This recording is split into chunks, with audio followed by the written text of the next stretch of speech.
I swear I won't drink no more cold wine.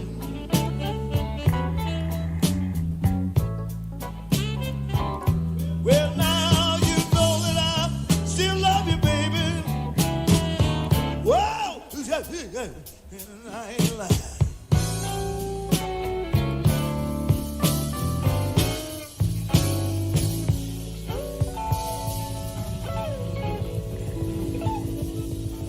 Oh, hell yeah. Give me another drink of that wine, man. She ain't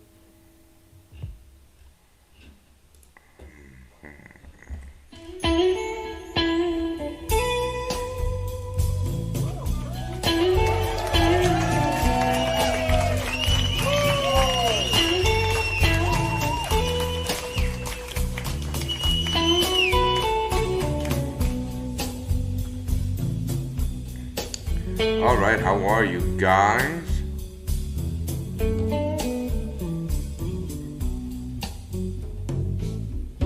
my baby's gonna left me All right, all right. crying by myself. My baby's All right, gonna let's get left rid me. of the blues. So, how are you guys? Um, yeah, how are you? For everybody asking, I am still holding my Aussie yen long. Right now, running at 42 pips. That was a great trade. Right now, I'm looking at possible gold shorts, and I was also looking at pound yen longs, right? Because well, I'm already short the Japanese yen, right? On the Asia session. Hold on, can everybody? I'm sorry, can everybody hear me? Right? Because uh, right, if you can hear me, please type yes on the chat. I will appreciate that. Mm-mm.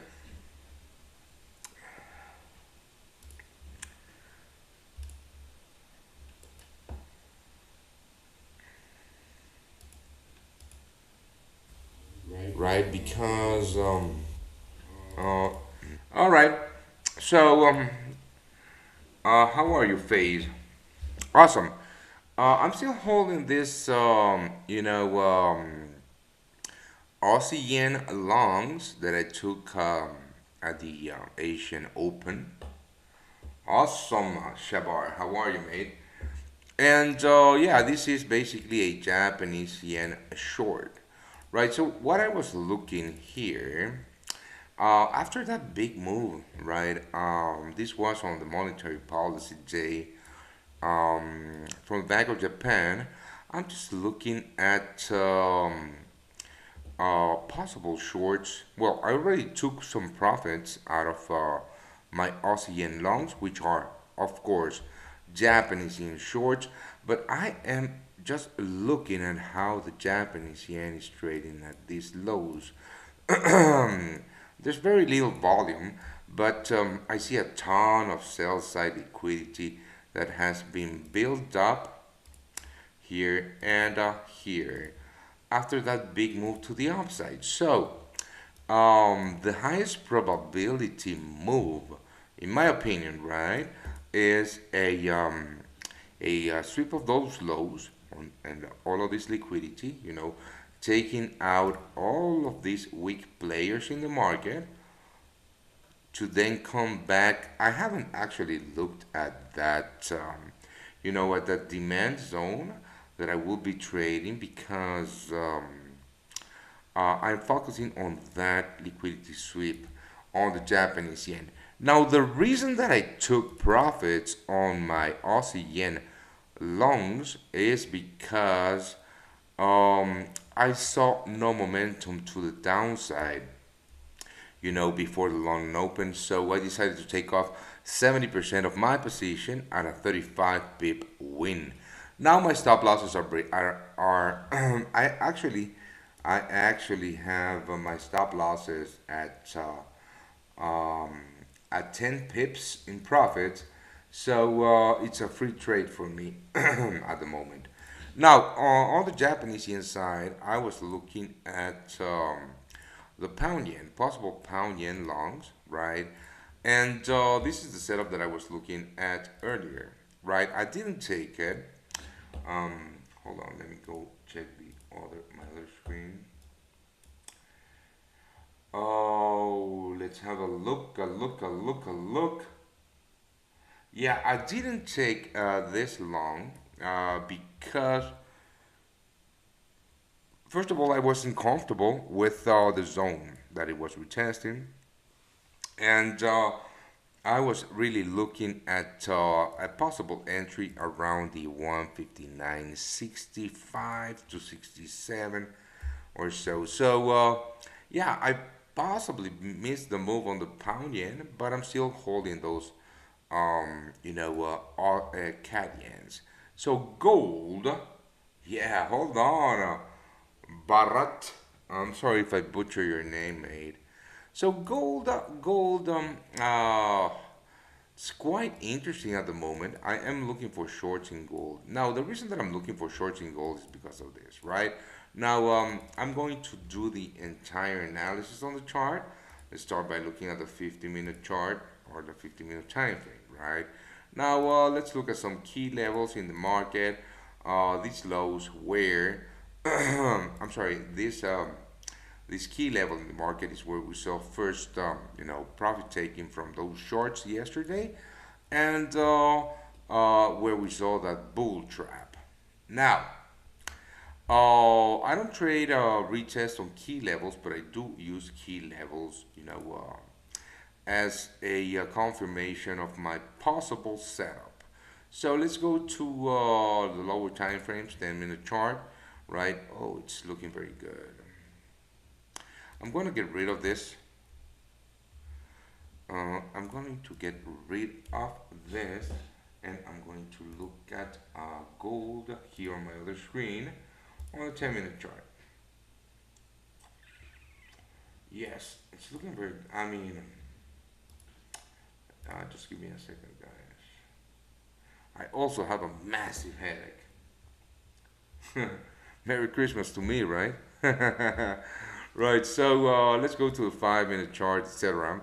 What I was looking at on the 5-minute chart was this, right? The key level here, where we saw the first profit taking that I told you, and that bull trap. Of course, a ton of buyers got trapped here and got stopped out, right? Now, this is a break of the structure after, a small pullback, but what we want to do here is to pinpoint the zone that created that break of the structure. In here, we have a small imbalance, right? An imbalance is a gap in the market, if you don't know, and very possibly a supply zone here, right? I'm not looking at that particularly. So, having said that,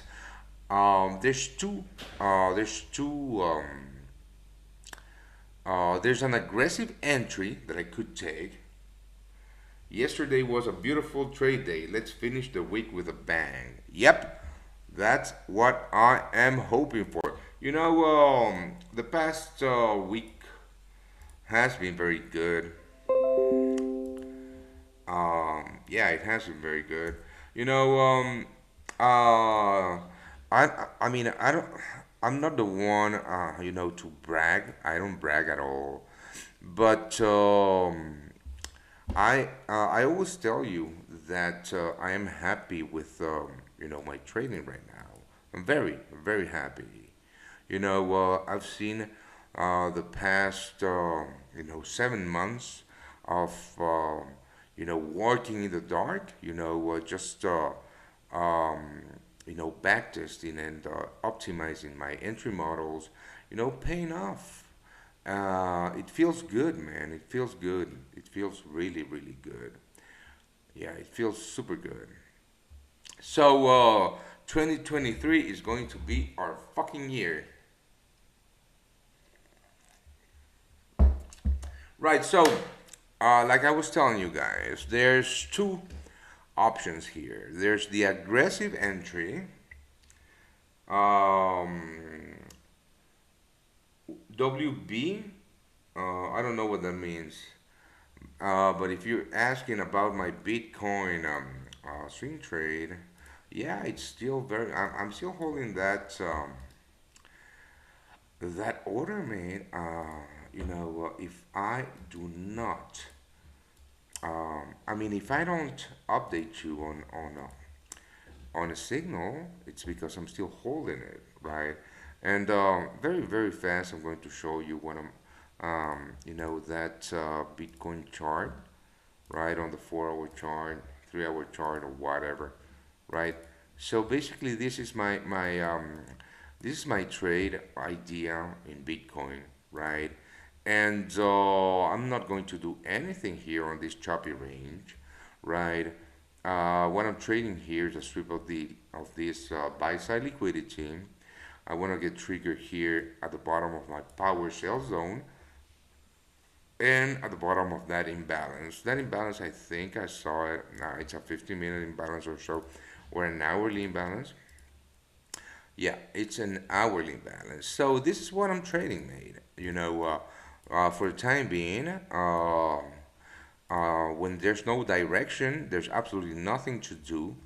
And if price just breaks with this low and this low, well, I'm just going to delete my sell limit, right? But if price breaks with this high, the probability of me getting triggered in on my trade is super high, right? And because this is a very, very strong zone, this is where we're going to see, big money jumping in on short positions. So basically what I do is just piggyback, I'm sorry, big players in the market. So let's go back to gold. And there's two options here, right? The aggressive entry would have been to place a sell limit right here at the bottom of that imbalance. With myself, I would have put my stop losses all the way above these highs, right? Now, this is the aggressive entry, right? And this entry would have yield, it would be in profits right now, about a 3.26 R. Now, because the immediate structure of this market is still very much bullish, I don't like to take aggressive entries. More so because after backtesting my entry model in this market in gold particularly, I found out that taking aggressive entries is not profitable, right? And it yields a much lower risk to reward ratio on my trades. So what I'm going to do, I'm just going to wait for these lows to get taken out, right? Now this would in fact mean that the character in this market has shifted from bullish to bearish, right? Now, I'm not going to take an entry at the break of the lows. That's a big no. Because if I were to take an entry at the break of the lows, again, I wouldn't put my stop losses at these highs because these are not, um, let's call it the protected highs, right? Or the swing high. The swing high is really this one right here. So if I were to take a breakout trade, right, I would have to put my stop losses above the swing high, which would mean that I would be in a 1.23 R trade, which is not what I'm looking for, right? Now, having said that, and also because there's absolutely nothing that is telling me right now that this market is going to reverse. So what I'm going to do, and this is why I didn't start my show at the London Open because I didn't have any setups right to share with you. So it defeats the purpose of doing a live show. So what I'm going to do, I'm going to wait for this lows to get taken out and then a failure swing high and here's where I'm going to take a short position with a much better risk to reward ratio. That is if my trade idea plays out, which is, I mean, it's looking like it's going to play out because the last buy side liquidity, I'm sorry, yeah, buy side liquidity um, was already or has been already taken out, right? When I say buy side liquidity, when I'm looking for shorts, I'm talking about the stop losses of these weak short players in the market, right? So more often than not, whenever you see a big move in the market, right, you're going to see, these spikes highs and these spikes highs. Those are short players in the market trying to catch the move. But more often than not, those players are going to be taken out. Price is going to come up towards the supply zone that created the break of the structure, and here is where you find the highest probability trades. I mean, that's what I have been doing for the past couple of weeks. You've seen, you know, if you follow me here and if you join my shows, you've traded with me this exact entry model, right? Personally, I feel BTC USD has a huge potential. Me too. Me too. Yeah, me too. That's why I have it. That's why I have that. And you know what? That's a good thing that you're saying because there's a ton of people that think that trading the downside in Bitcoin at these lows is it's not profitable. But if you look at the very high time frames, look at the daily in Bitcoin, this market is super bearish. From all-time highs, from all-time highs, I think this is all-time highs. Yeah, from all-time highs, way back a year ago, we have not seen a lower high broken, right? So this market is super bearish and still super bearish, right? I recorded a video about this, about the thought process on this particular setup. Just watch it, right? So I'm looking at this in gold. Let's have a look at the yen. The pound yen. Hey, if I forget about it, I wish you all a happy holidays.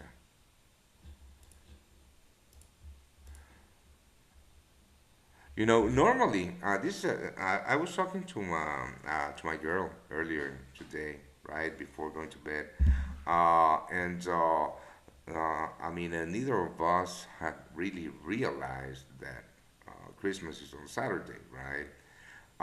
And myself, the reason that I haven't realized that is because normally at this time of the year, you know, volume dries up quite a bit, right? But this year is not the case. Actually, we have been making money, a ton of money. Not a ton. When I say a ton of money, I'm talking percentage-wise, right? In what normally is a very choppy period of trading. That's why. Just a fun fact about my personal life. Right, let's have a look at the pound yen.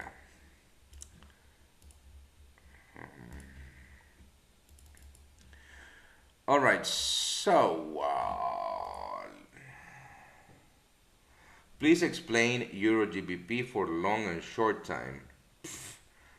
You know, if this is the first time you're in my stream, um, I'm just gonna tell you something. I'm not your personal, technical analyst.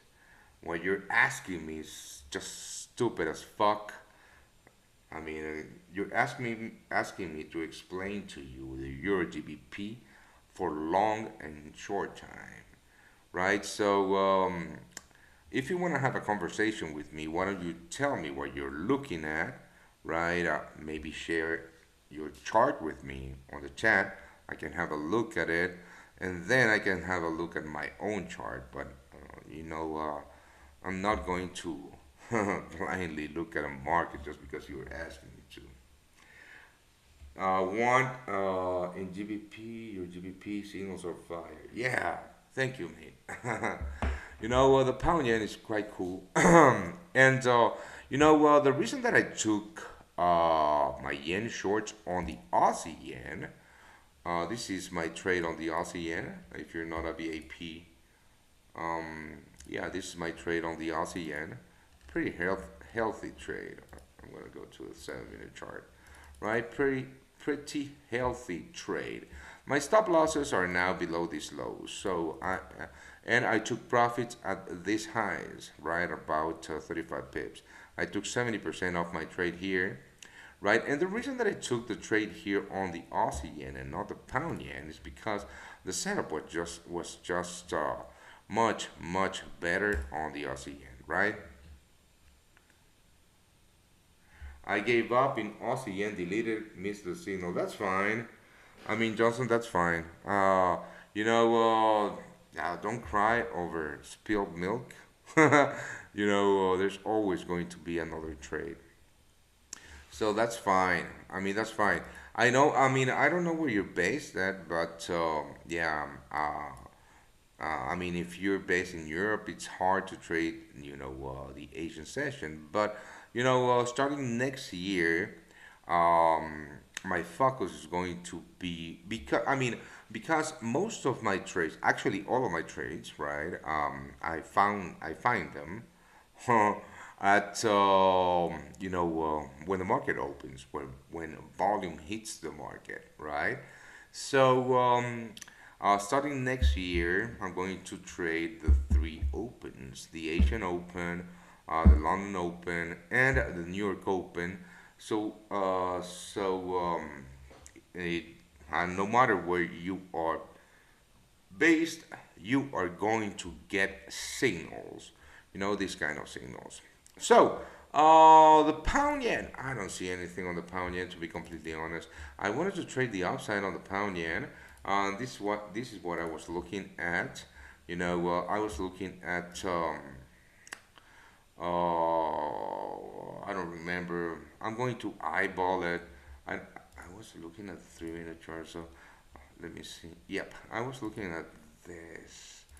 I was looking at this zone to trade the long side on the pound yen, but I just didn't like the setup.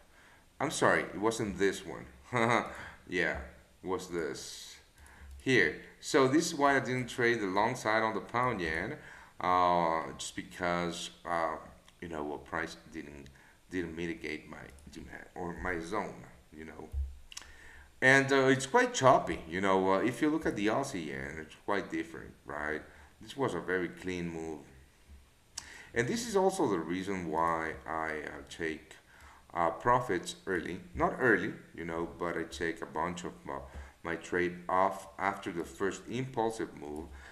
And the reason is because I just hate drawing down on an open position just because I want to hold my entire position until it hits my targets. That is just wishful thinking, and that is a good way of not making money long term, right? And also, it helps my trading psychology, right?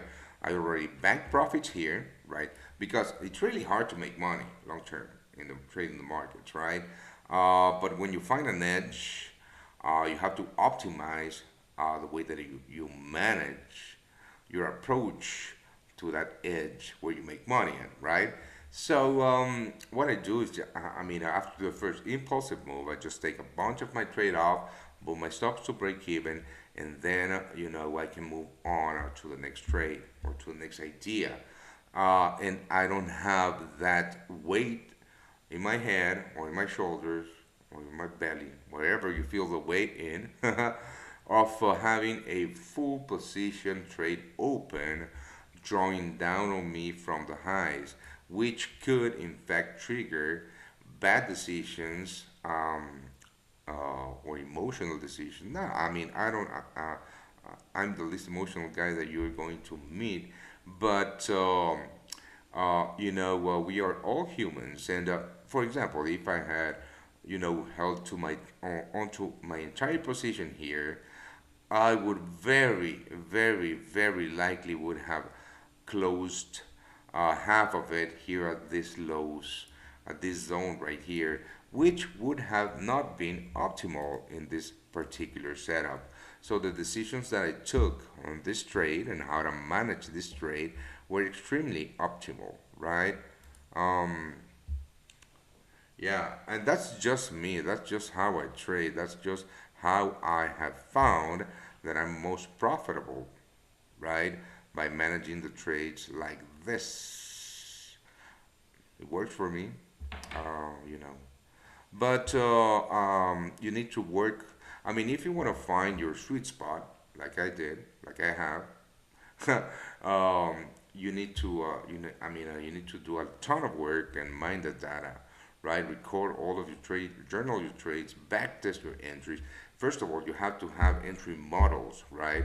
Now, trading and making money long term in trading the financial markets, it's not about jumping in on your chart, right, and just going through chart from chart from chart from chart and just looking at this. Oh, this looks like a sell, so I'm going to sell the shit out of this here, right? No, that's not optimal. You have to have an entry model, and when I and what I, when you know what I mean by entry model is that you have to have a list of rules or checks, right? That yeah, a list of rules that need to be checked in order for you to take a trade. For example, this Aussie, and you know what? A better example is oh yes, I'm going to show you a better example. Now that we are just waiting for that, we're just waiting for gold, right? We're just waiting for this, so why don't we talk about a little bit about that, right? So, uh, what the fuck is it? Here. All right. Okay, so this is a clear example, right? So this is a clear example of one of my entry, yeah, my entry model, right? Now, first of all, right, always trading the London Open, right? Always trading the London Open.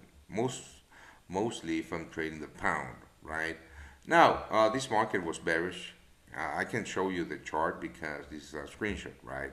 This market was bearish. So what I look at is the Asian range, right? This one right here. And I look for weak players in the market, right? Now, this market is bearish, right? There's breaks of structure all over here, right? And there's untapped imbalances and supply zones that created this move, right? So you can see here the spikes highs, weak players in the market. Here, spikes highs, weak players in the market that are trying to trade the downside at the retest of the previous broken lows. This is a big no. Trading the retest, trading or shorting the retest of the previous broken lows or going long at the retest of the previous broken highs is not profitable long term. Why? Because you are bait. You are fishes. You are little goldfishes in this big pond of sharks, right? It's clear that this is just buy side liquidity that's going to be taken out. Boom, got taken out. Then we have this liquidity right here.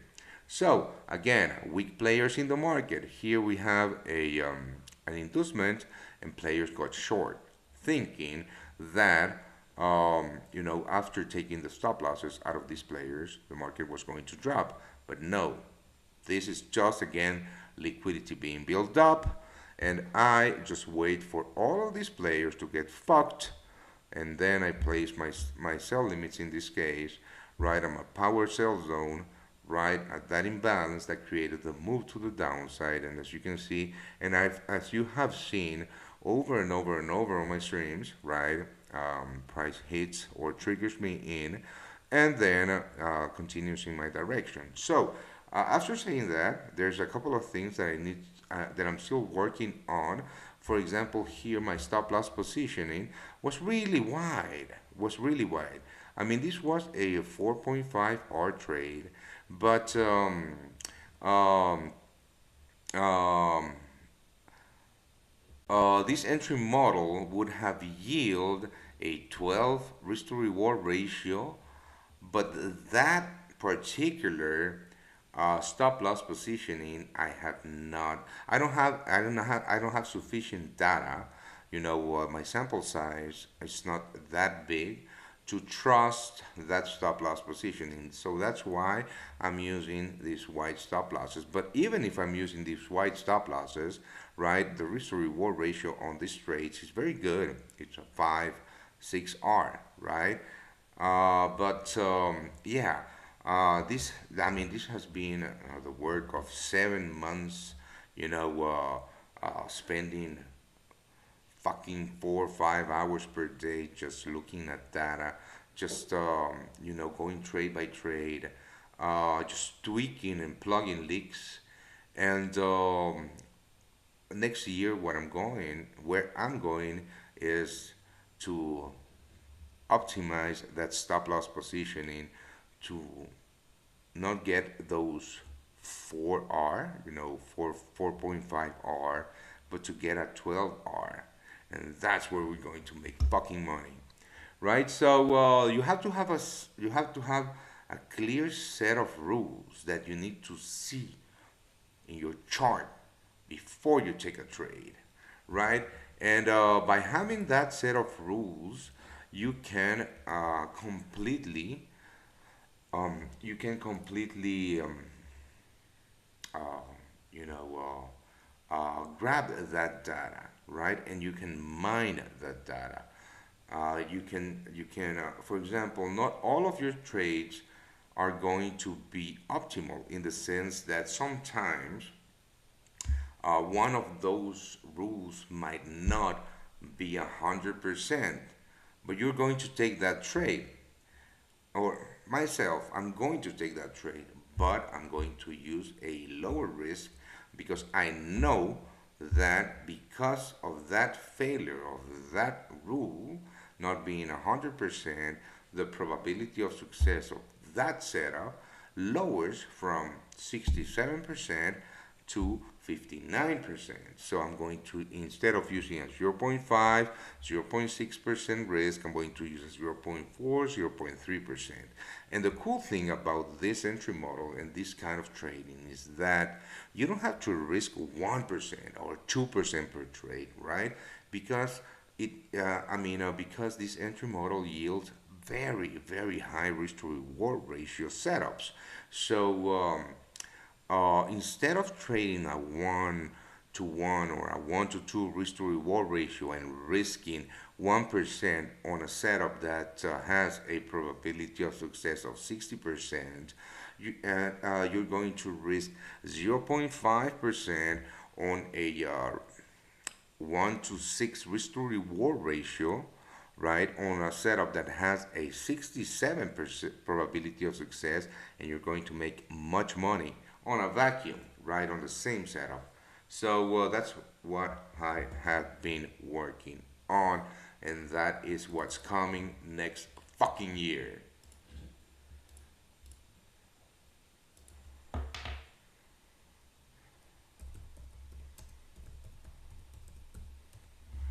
Yeah, this game is it's really cool. It's really cool to be able to print money, out of the market anywhere in the world.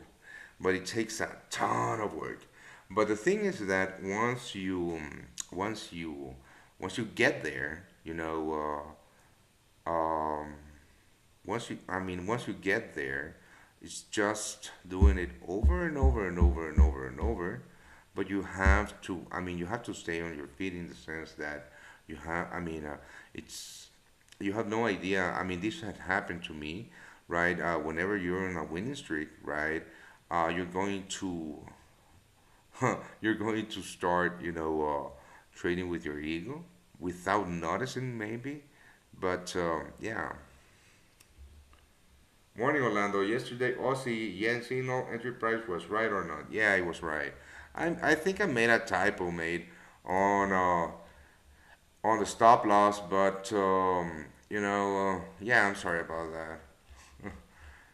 I'm dyslexic, so I'm sorry if I made a typo. Yeah. Oh shit. Yeah, it was completely a typo. Aussie yen? No, on 139. Yeah, I'm sorry. It was a typo. But oh shit. Yeah, I struggle with that a lot. I struggle with that a lot. I'm dyslexic, and sometimes, yeah, sometimes, very little, a very very small percentage of times there's going to be a typo in my messages. But I try to, I have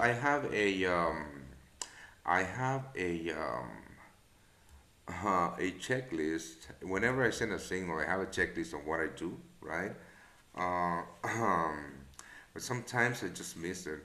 Most of the times when I send a signal, there's a typo. That's why I have, first of all, I place the order on my MT4, then I copy paste. I don't type the actual levels. I copy paste them from the MT4 to not have mistakes in my signals, right? But yeah, sometimes I put the entry where the stop loss is, and I'm sorry about that. I'm just sorry. It happens, you know. Oh yeah, the entry price on that Euro yen, Aussie yen, I'm sorry, was 88.39. Right now running at 50 pips. Yeah, I'm gonna move my stop losses higher. So I'm gonna move my stop losses to 88.62, locking in 23 pips. Let me just, I mean, I'm going to update my VAPs, but I don't know if they got the trick right. I'm moving stop loss in Aussie Japanese yen to what was it? 88.62, 62, locking in how much? 23 pips.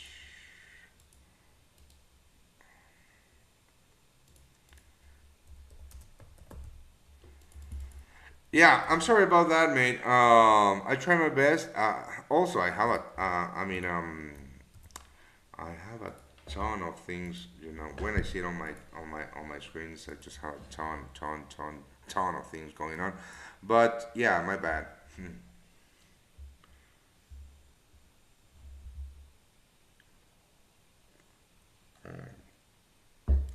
I think I was is in the VIP channel because he was asking me if the entry price in the Aussie yen was right, and yeah, I made a boo boo. All right, let's talk market. So this little ramble, that's how you call it. I don't know. Yeah, it's just if you want this, you can achieve it. This is not rocket science. This is not fucking rocket science, right? This is not this is not a talent. No one, no one ever in the history of the financial markets has no one ever been born a trader. This is not a talent, right? You don't have to be Beyonce. Yeah, the queen, motherfuckers. You don't have to be Beyonce to be able to make money long term. This is a skill, and a skill can be learned by anybody.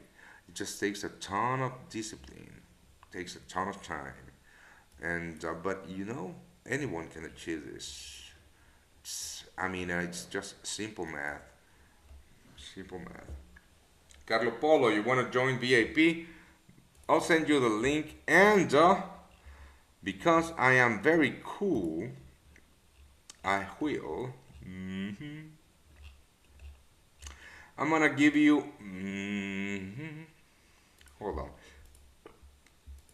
This is the link, and we have a coupon, Christmas 50.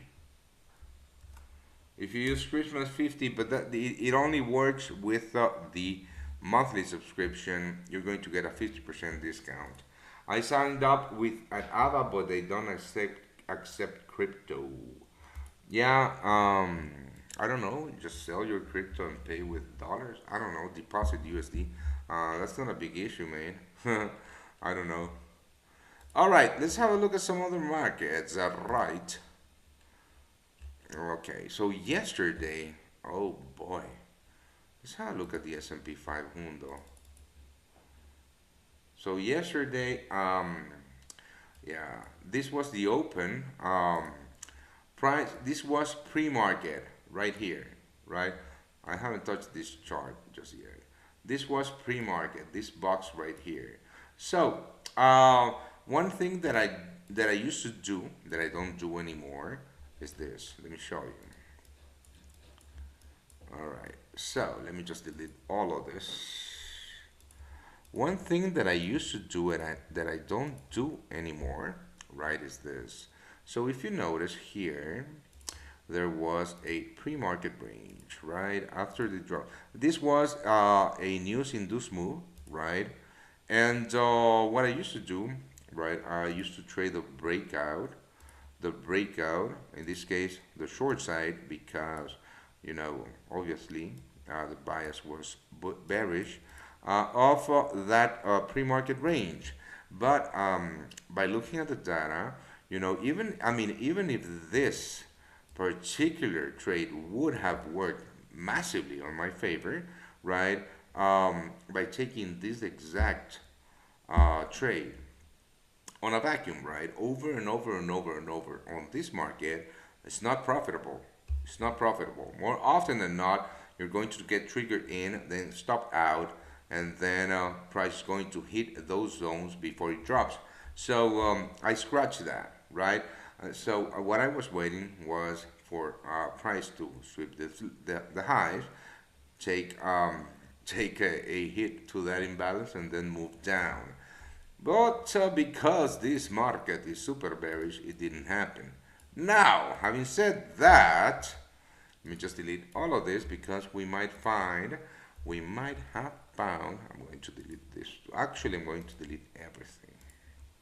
Fresh chart, 15 minutes. What do we have here? Ay, ay, ay. Oh, yes. So we might have found the opportunity to make money again. So big imbalance here, of course. Right. Before you ask, guys, I'm just going to show you what an imbalance is. Right. An imbalance is a gap in the market. Right. Now, the important thing about trading imbalances, and you know what? This is quite funny because, it was like, 10 years ago or so. I don't remember.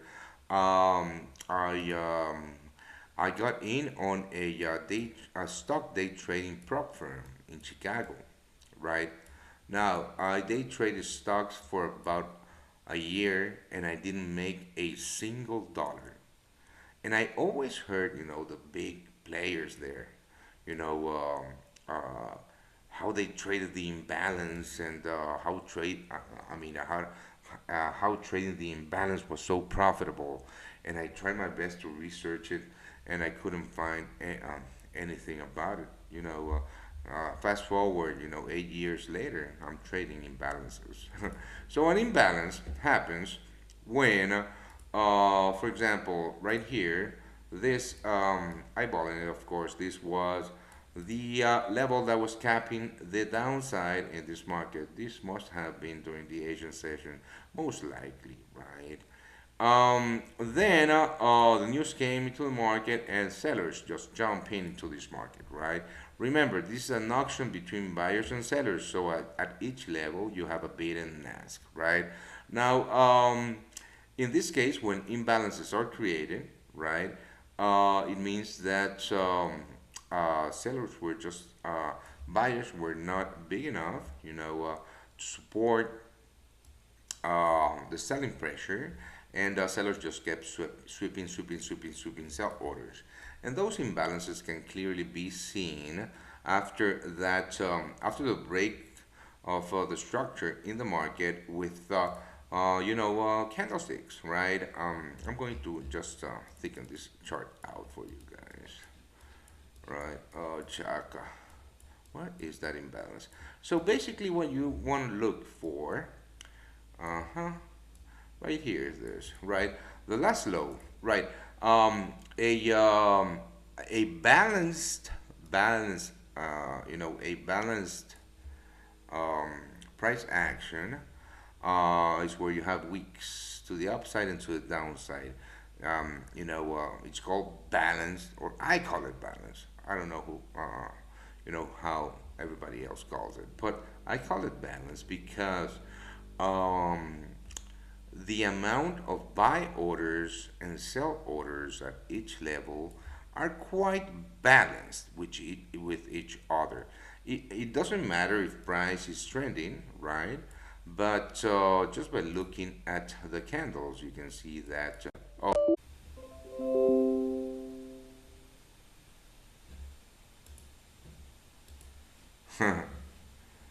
right.